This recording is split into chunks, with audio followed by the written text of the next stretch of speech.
story begins in Baghdad in 1865, where Elie Kadoorie was born, one of 7 sons. In 1880, the family migrated to India.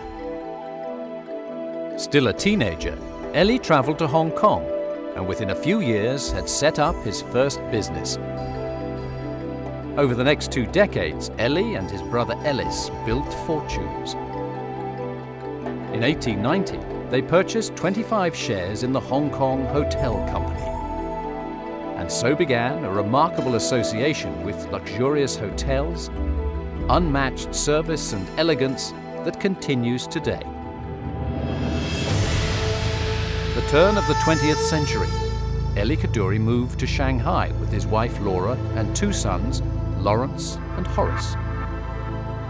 By the 1920s, the hotel industry was booming as tourists and businessmen flocked to the Paris of the Orient in search of fortune and adventure.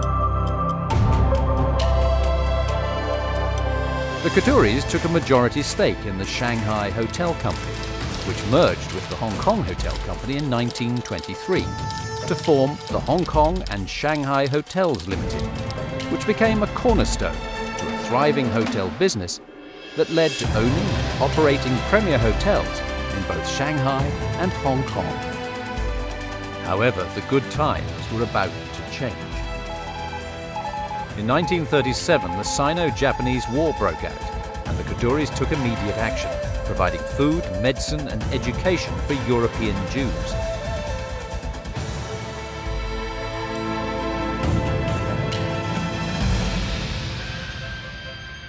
Sadly, Sir Elie Kadoorie passed away in 1944, a year before the war ended. In 1945, the war was finally over, and Lawrence immediately assisted in rebuilding Hong Kong. The Kadoories' entrepreneurial spirit continued, with Lord Lawrence and Sir Horace developing the Hong Kong and Shanghai Hotels Limited into a world-famous hotel group, opening peninsula hotels in major cities in Asia and North America.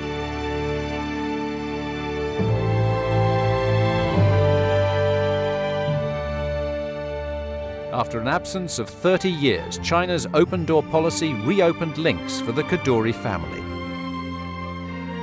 A decade later, the Peninsula Beijing opened its doors to the world.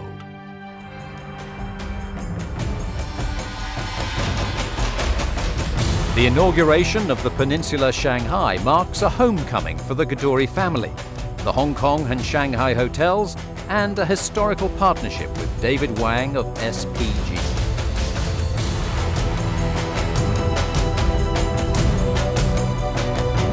We proudly welcome you to the Peninsula Shanghai.